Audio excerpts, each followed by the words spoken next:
Natural hair colour కోసం చూస్తున్నారా? అయితే Anoos henna and black expert వాడండి. నమస్తే అమ్మా. నమస్కారం తల్లి. అమ్మ, ఈ నెలలో మనకి వసంత పంచమి ఉంది. అవునమ్మా. మరి ఆ రోజు యొక్క విశిష్టత ఏంటమ్మా? వసంత పంచమి, శ్రీ పంచమి, మదన పంచమి, ఇలా అనేక నామాలతో దీన్ని చెప్పుకుంటారమ్మా. మాఘ శుద్ధ పంచమిని. ఇది శ్రీ పంచమి అని ఎందుకంటారంటే సరస్వతీదేవి ఆవిర్భవించినటువంటి రోజుగా చెప్పబడుతూ ఉంటుంది. మహాకాళి, మహాలక్ష్మి, మహాసరస్వతి అని చెప్పబడేటటువంటి వాటిల్లో ఉన్న సరస్వతి, అలాగే పంచప్రకృతులుగా చెప్పబడి ఏదైతే మూల ప్రకృతి ఉందో ఆద్య ప్రకృతి, ఆ ఆద్య ప్రకృతి 5 రూపాల్లో భూమి మీద ఆవిర్భవించింది అని దేవీ భాగవతంలో చెప్తూ ఉంటారే, అటువంటి దేవీ భాగవతంలో చెప్పబడిన సరస్వతి ఆవిర్భవించినటువంటి రోజుగా ఈ శ్రీ పంచమిని గురించి చెప్తారు. మాఘ శుద్ధ పంచమి. ఓకే. దీన్ని వసంత పంచమి అని ఎందుకు అంటారు అంటే ఇంకా వసంత ఋతువు రాలేదు. అవును. ఇది మనకి హేమంతమే నడుస్తోంది. హేమంత ఋతువు తర్వాత కొద్ది రోజులకు వసంత ఋతువు వస్తుంది. కానీ ఉత్తర దేశంలో మనకన్నా ఈ ఋతువులు చాంద్రమానాన్ని అనుసరించి చేసుకునేటటువంటి చాంద్రమానాన్ని అనుసరించి పరిగణించేటటువంటి తిథులు ఒక 15 రోజులు ముందుంటాయని అనేక సందర్భాల్లో చెప్పుకున్నాం. దాన్ని బట్టి అతి కొద్ది రోజుల్లో వసంత ఋతువు రాబోతోంది. కనుక రాబోయే వసంత ఋతువుకి ఇది ఒక ముఖద్వారంలాగా, ఇది తలుపు తెరిచి వస్తోంది వసంతం అని దానికి స్వాగతం పలికేటటువంటి రోజుగా కూడా దీన్ని చెప్పుకుంటారమ్మా. అందుకని దీన్ని వసంత పంచమి అని కూడా అంటారు. ఓకే. ఈ రోజు పాటించాల్సిన నియమాలు ఏంటమ్మా? నియమాలు అన్న దానికన్నా ఈనాడు గనక సరస్వతీదేవిని ఆరాధించినట్టయితే, ఆవిడ పుట్టినరోజు కదా, ఎవరి పుట్టినరోజు నాడు వాళ్ళని గనక పలకరించినా, మనం మామూలుగా కూడా అనుకుంటాం కదా, ఆ రోజు వాళ్ళకి శుభాకాంక్షలు చెప్పినా పలకరించినా వాళ్ళు చాలా సంతోషపడతారు. ఎవరికి వాళ్ళకి తన పుట్టినరోజు చాలా గొప్ప. సరస్వతీదేవి ఆవిర్భవించింది అంటే ఆ రోజు సరస్వతిని ఆరాధించినట్టయితే అన్ని విద్యలు అన్ని కళల్లోనూ నేర్పరితనం వస్తుంది. పైగా ఎందుకు పుట్టినరోజు నాడు వాళ్ళని ఆరాధించాలి? ఒక మహాశక్తి ఒక ప్రయోజనాన్ని ఆశించి ఉద్భవిస్తోంది అంటే ఆ సమయానికి ఏదో పవిత్రత ఉండే ఉంటుంది కదా, శక్తి. అటువంటి శక్తి కలిగినటువంటి సమయంలో అటువంటి శక్తి ఆకృతి ధరించి ఒక రూపంగా ఆవిర్భవించినటువంటి రూపం ఏదైతే ఉందో ఆ రూపాన్ని గనక మనం ఆరాధించినట్టయితే, సేవించుకున్నట్టయితే దానివల్ల కలగవలసినటువంటి ఫలితాలు మనకి బాగా తొందరగా లభ్యమవుతాయి.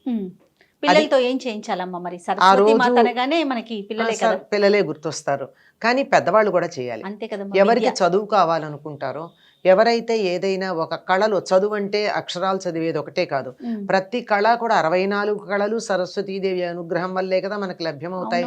అటువంటి 64 కళల్లో ఏ కళల్లో ప్రావీణ్యం కావాలనుకున్నా ఈరోజు ఆ కళని తనకి ప్రసాదించమని చెప్పి సరస్వతీదేవిని ఆరాధిస్తారు.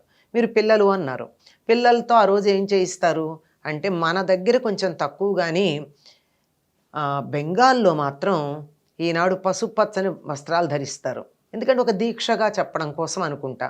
ఆ రోజు పిల్లలందరూ పుస్తకాలను పూజిస్తారు, అందరూ కలిసి చాలా ఆనందంగా గడుపుతారు. చదవరు, ఎందుకంటే సరస్వతిని పూజించాంగా, ఈరోజు మనం చదవద్దని చాలా ఆనందంగా, అసలు ఆబాల గోపాలము ఆనందంగా గడుపుతూ ఉంటారు. ఎందుకంటే శక్తి ఆరాధన, దైవాన్ని శక్తి స్వరూపంగా ఆరాధించే పద్ధతి మనకి ఒరిస్సా దాటిన తర్వాత అస్సాం, బెంగాల్ ఆ ప్రాంతాలు అత్యధికంగా కనపడుతుంది.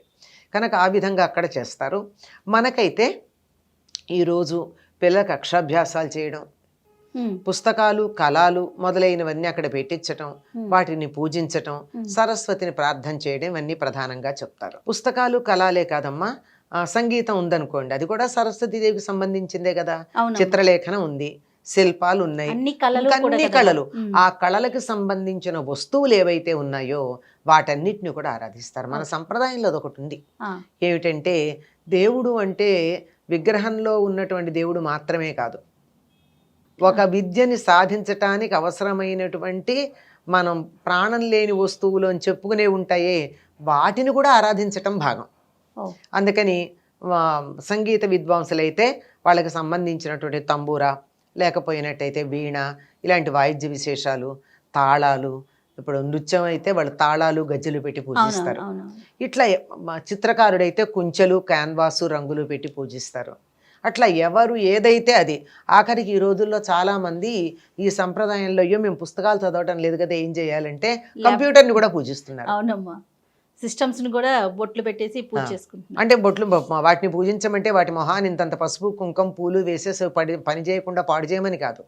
వాటికి ఎక్కడో అక్కడ ఒక్కసారి ఆ పసుపు వేలు ఎక్కడో అక్కడ తగిలించంటే శుభప్రదమని, కుంకుమ అంటే దైవస్వరూపంగా భావిస్తున్నామని దాన్నంతా పాడు చేయకుండా దాని పట్ల గౌరవంతో శుభ్రం చేసి బాగు చేసి పెట్టుకోవడం. ఆ విధంగా తమ విద్యకి సంబంధించినటువంటి వస్తువులు ఏవైతే ఉన్నాయో వాటన్నిటినీ వీలైతే అందుబాటులో కనుక ఉన్నట్టయితే తమకి విద్య బోధ చేసినటువంటి గురువులకి నమస్కారం చేసుకోవడం, పూజించడం ఇవన్నీ కూడా చేస్తారు. ఇంకా ఆవిడ్ని పూజించేటటువంటి పద్ధతి ఒకటి ప్రత్యేకంగా ఉందని చెప్తారు.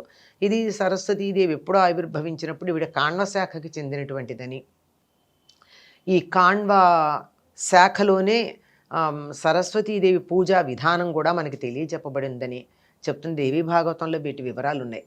మొత్తం షోడశోపచార పూజా విధానానికి సంబంధించింది. దీన్ని శ్రీ సూక్త విధానంతో సమ్మేళనం చేసి కనుక చేసుకున్నట్టయితే అది ఇది కలిపి, అంటే శ్రీ సూక్తంలో ఉన్నటువంటి ఒక రుక్కు, తర్వాత ఏమో అందులో చెప్పబడినటువంటి ఒక శ్లోకం, ఇవన్నీ చేస్తే ఆవిడ సంతోషిస్తుంది. ఈవిడికి సర్వశుక్ల సరస్వతి అని చెప్తారు. అంటే అంత తెల్లదనం, జ్ఞానం ఎప్పుడు తెలిపే కదా. అవునమ్మా. అటువంటి తెల్లగా, పైగా మరి సృష్టికర్త అయినటువంటి బ్రహ్మగారికి శక్తిగా ఉన్న భార్యగా ఉన్నటువంటి రూపంలో ఉన్నప్పుడు ఆవిడని ఎర్రగా ఉన్నట్టు వర్ణిస్తారు. అనుగ్రహ రూపంలో మనకి విద్యని అందించే స్థితిలో ఉన్నప్పుడు ఆవిడ సర్వశుక్లగా కనపడుతుంది. అటువంటి ఆవిడికి అన్నీ కూడా తెలుపు మీద చాలా ఇష్టం కనుక తెల్లని పూలతో పూజించి తెల్లని పదార్థాలను నివేదన చేయాలని చెప్తారు. అంటే తెల్లని పదార్థాలంటే అందులో ఇవన్నీ కూడా సాత్వికంగా ఉంటాయి, తర్వాత తినంగానే శక్తినిస్తాయి, జీర్ణకోశం మీద బరువు కలిగించి నిద్ర రానియో.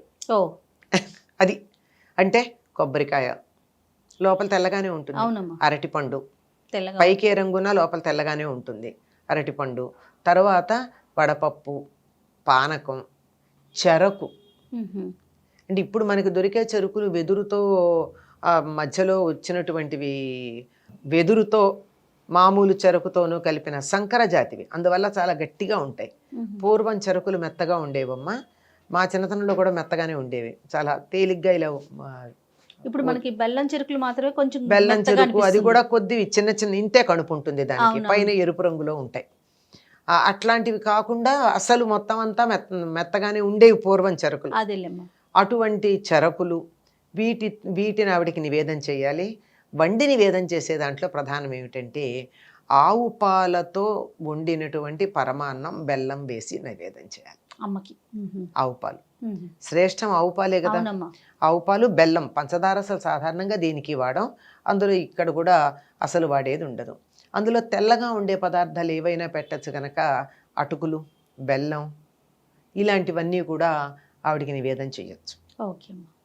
అయితే మరి అమ్మ దసరా పండుగలప్పుడు కూడా మూలా నక్షత్రంలో సరస్వతి అమ్మని కొలుస్తాం కదా, ఆ రోజు కూడా ఆవిడ పుట్టినరోజనే అనుకుంటాం కదా, మరి ఎట్లాగమ్మా మూలా నక్షత్రం రోజు?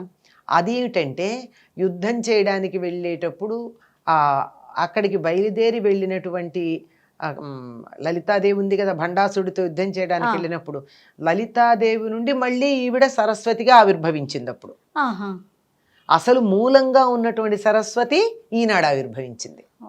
ఇది ఒక చిన్న సందేహం అనమాట. అసలు వస్తాయమ్మా, తప్పనిసరిగా రావాలి. ఇప్పుడు మీరు ఇప్పుడు అడగడం కాదు, చిన్నప్పుడు ఇవన్నీ విన్నప్పుడు మా అందరికీ కూడా సందేహాలు వచ్చి, ఈ ఋషులు ఏవి పొరపాటుగా చెప్పరు కదా, ఎక్కడో సమన్వయం ఉండుంటుంది అని చెప్పి వీటన్నిటినీ చదువుకోగా, కొన్నేళ్ల పాటు చదువుకోగా వాటిల్లో మనకి అందులో గురువు అనుగ్రహంతో ఈ సందేహాలు తీరడం జరిగింది.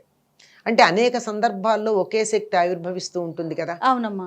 ఇప్పుడు శ్రీ మహావిష్ణువు ఉన్నాడు, ఆయన ఎన్ని అవతారాలు ధరించాడు?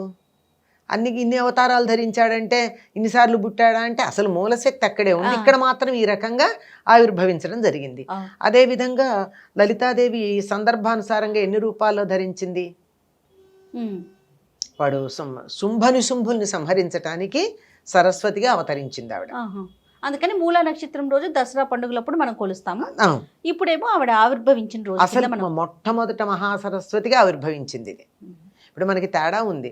మహాలక్ష్మి, మహాసరస్వతి, మహాకాళి అవునమ్మా. వీళ్ళు మూలతత్వాలు. ఉమ్.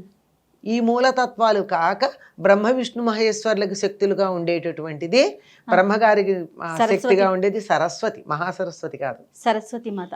ఇందులో ఈ సరస్వతి ఎన్ని రూపాలు ఉందండి? నీల సరస్వతి, మళ్ళీ ఎర్రగా ఉండేటటువంటి సరస్వతి, ఆవిడకు ఉన్నటువంటి రూపాలు 8 అనుకుంటా, 7 ఉన్నాయి సరస్వతి రూపాలు. అందులో ఒక్కొక్కటి ఒక్కొక్క సందర్భంలో ఆ రూపంలో అదే సరస్వతి శక్తి ఆయా రూపాల్లో అవతరించడం జరిగింది. మూలంగా మొట్టమొదటగా ప్రథమంగా సృష్టి ప్రారంభ సమయంలో ఆవిర్భవించినటువంటిది ఈ సరస్వతి. దీన్ని ఇంకా మదన పంచమి అని కూడా అంటారన్నాం కదా. రతి మన్మధులని పూజించేటటువంటి కాలంగా చెప్తారు. అంటే రాబోయే వసంత ఋతువు శృంగార రసానికి మూలం అవుతుంది గనక, శృంగార రసానికి ప్రోద్బలం చేసేది అవుతుంది గనక ఈనాడు రతి మన్మధుల్ని పూజించే పద్ధతి కూడా ఉందమ్మా. అందుకే దీన్ని మదన పంచమి అనే పేరుతో కూడా చెప్తూ ఉంటారు. సంతోషం అమ్మా. నమస్తే. నమస్తే అమ్మా.